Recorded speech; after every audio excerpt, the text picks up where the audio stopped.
Salam TAYTB. Jumpa lagi di One Wealth Outlook Weekly Market Update.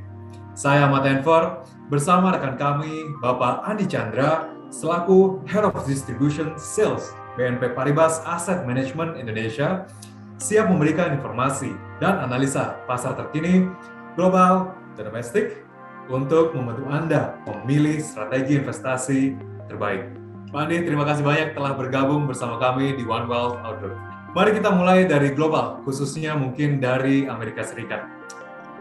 Di minggu lalu, mungkin bisa dibilang bahwa kita dikagetkan oleh kenaikan suku bunga acuan The Fed yang cukup signifikan, yaitu sebesar 75 basis point. Mengingat inflasi yang masih tinggi saat ini dan berpotensi untuk bertahan di level yang tinggi, saya kira wajar jika investor pun khawatir bahwa pengetatan kebijakan moneter yang agresif ini berpotensi akan mengakibatkan resesi di Amerika Serikat. Maka dari itu, Pak Andi, bagaimana pandangan BNP Paribas terhadap arah kebijakan suku bunga The Fed ke depannya, serta resiko akan terjadinya resesi itu sendiri? Silakan. Baik, menarik sekali Enver. Jadi sebenarnya ada 3 isu yang menjadi perbincangan utama investor global pada saat ini. Yang pertama terkait dengan perkembangan konflik geopolitik, dan yang kedua terkait kebijakan China tentang zero COVID policy, dan terakhir yang pastinya terkait dengan sikap hawkish dari The Fed. Secara umum kami tidak mengharapkan berakhirnya siklus ekspansi, namun dengan adanya 3 isu ini, secara umum kondisi ekonomi global bisa bergeser ke perpaduan yang lebih menantang, yaitu pertumbuhan yang lebih lambat, inflasi yang lebih tinggi, dan normalisasi kebijakan juga yang lebih cepat.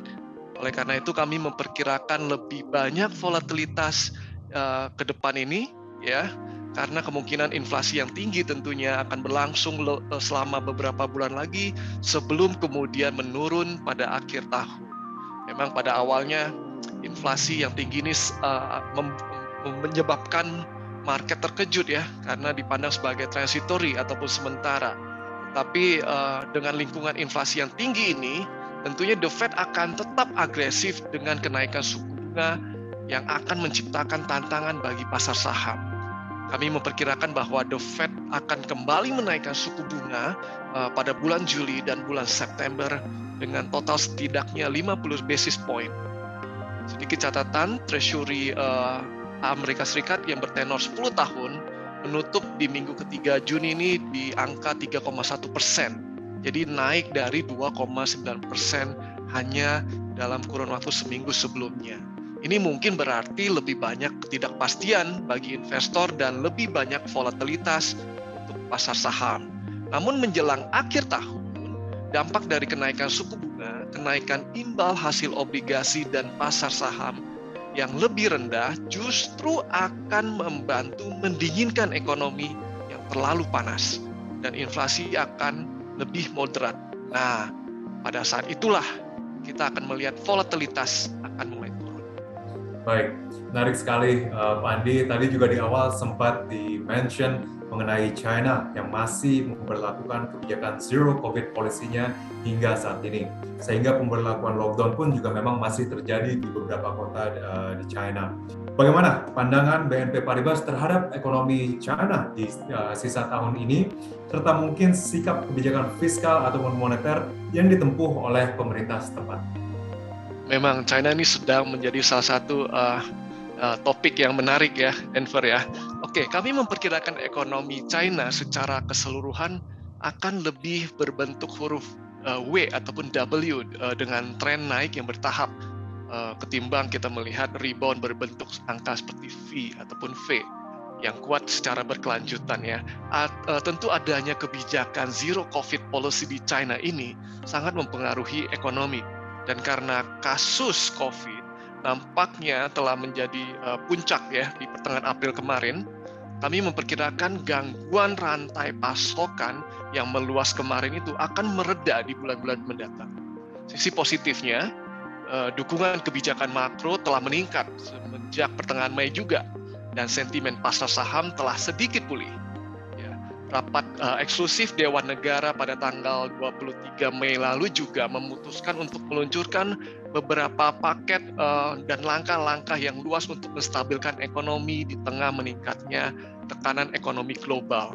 Beberapa dukungan kebijakan termasuk pengembalian pajak, penangguhan kontribusi untuk sektor-sektor yang terpukul keras ataupun terdampak besar sekali, dan juga menurunkan suku bunga sebesar 15 basis point menjadi 4,45% untuk meningkatkan kembali kepercayaan pasar.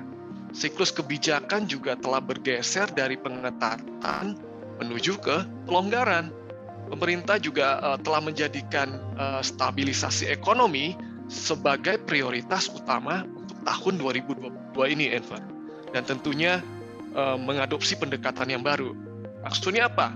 Lebih menerima pertumbuhan yang lebih lambat dalam waktu dekat ini untuk ekonomi yang lebih tangguh dalam jangka panjangnya. Lalu kami percaya bahwa puncak intensitas regulasi sebenarnya sudah dilewati. Dan kalau kita melihat tahun lalu lebih ke arah normalisasi kebijakan, tahun ini lebih ke arah normalisasi pertumbuhan. Begitu, Enver. Baik, menarik sekali Pak Andi. Dan tentunya dengan semakin variatifnya tekanan eksternal seperti yang baru saja disampaikan baik dari US ataupun China, serta mungkin bisa dibilang tren kenaikan inflasi yang sedang berlangsung di dalam negeri saat ini meskipun masih dalam target Bank Indonesia. Kira-kira bagaimana pandangan BNP Paribas terkait outlook ekonomi Indonesia di tahun ini? Secara umum, perlambatan ekonomi global memiliki dampak terhadap perekonomian domestik dari jalur ekspor, namun terbatas karena memiliki kontribusi relatif kecil terhadap perekonomian nasional. Di tengah perlambatan ekonomi global, ekonomi Indonesia masih jauh relatif lebih stabil karena menunjukkan dinamika yang sangat berbeda kalau kita bandingkan pada beberapa bidang khususnya dengan siklus pengetatan yang terjadi pada tahun 2013 sampai dengan 2015. Ya, gimana saja? Yang pertama, neraca perdagangan Indonesia telah berubah positif sejak tahun 2020, didorong oleh industri yang berkembang dan tentunya siklus komoditas. Yang kedua, tingkat inflasi masih tetap terkendali pada angka 2-4% dibandingkan inflasi pada waktu itu sekitar 7-8%. Dan yang ketiga, kepemilikan asing di pasar modal ataupun obligasi Indonesia jauh relatif lebih rendah. Sementara itu, defisit fiskal diperkirakan akan kembali di bawah 3% pada tahun 2023. Oleh karena itu, kami tetap positif terhadap perekonomian karena kami percaya bahwa perusahaan-perusahaan Indonesia masih memiliki lintasan pendapatan yang sangat positif ke depannya. Perlambatan pertumbuhan ekonomi global berarti kondisi permintaan eksternal untuk Asia akan melemah. Dan dengan melemah permintaan eksternal ini, negara-negara di Asia, termasuk Indonesia, harus bisa bergantung pada permintaan domestik untuk mendorong pertumbuhan ekonominya. Meskipun demikian, kami percaya permintaan domestik masih cukup kuat untuk mengisi kesenjangan tersebut, karena Indonesia masih berada pada tahap pengetatan siklus ekspansi. Ditambah lagi ada dukungan dari pembukaan ataupun pelonggaran aktivitas ekonomi yang jauh lebih normal. Kami memperkirakan permintaan domestik terutama konsumsi akan pulih di kuartal mendatang. Baik, menarik sekali Pak Andi. Masih positif ya, bisa dibilang secara general. Dan mungkin juga bisa di-share apa saja faktor yang dinilai BNP Paribas dapat menjadi penggerak pasar saham dan pasar obligasi pemerintah Indonesia hingga akhir tahun ini. Tentu saja, Enver. Memang untuk tahun 2022 ini, khususnya untuk pasar saham, pemulihan ekonomi domestik akan tetap menjadi katalis yang utama.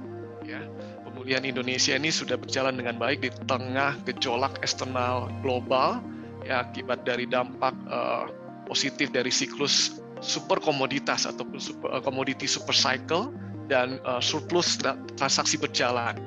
Dari segi rupiah, Indonesia juga kelihatannya jauh lebih stabil sebagai akibat dari dinamika positif tersebut. Perekonomian juga menunjukkan indikasi pemulihan melalui perbaikan data mobilitas, meskipun ada gelombang Omikron terbaru dalam ini tidak dapat kita hindari, tapi dalam hal pendapatan industri sejauh ini sektor keuangan, komoditas, perawatan kesehatan ataupun healthcare dan properti telah mengalami peningkatan. Namun sayang di sektor konsumen tetap berada di bawah tekanan karena lingkungan harga komoditas yang menjadi bahan baku bahan dasar bahan komoditas yang tinggi ini menjadi tantangan buat mereka.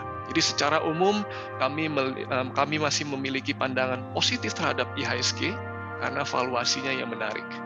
Sementara untuk pasar obligasi, secara sentimen masih memang terdapat outflow ataupun tekanan jual oleh investor asing di Indonesia. Dengan perbankan juga mulai mengurangi pembelian di secondary market karena antisipasi pengetatan likuiditas.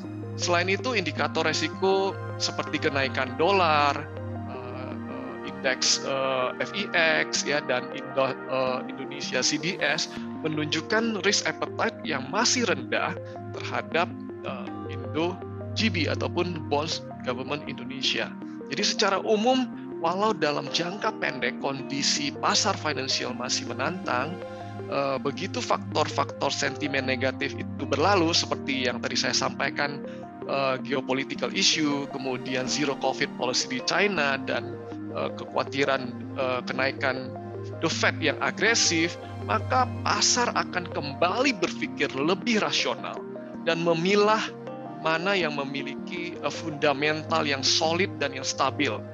Nah, tentunya dengan didukung oleh valuasi real yield yang menarik, Indonesia pasti akan menjadi salah satu sasaran investasi ataupun sasaran investor asing. Jadi secara keseluruhan bisa dibilang masih cukup menarik prospeknya untuk pasar keuangan domestik ya Pak Andri. Baik, terima kasih banyak Pak Andri. Dengan demikian kita sudah sampai di penghujung sesi kita kali ini. Terima kasih banyak kembali telah bergabung bersama kami di One Wealth Outlook. Sekian informasi dan analisis kali ini bersama Bapak Andi Chandra selaku Head of Distribution Sales BNP Paribas Asset Management Indonesia. Untuk mengikuti update pasar terkini, Anda dapat mengakses weekly market journal kami melalui link berikut. Dan jangan lupa untuk follow kami dengan mengklik tombol subscribe. Saya Ahmad Enver, nantikan One Wealth Outlook berikutnya di minggu depan. Salam TITB.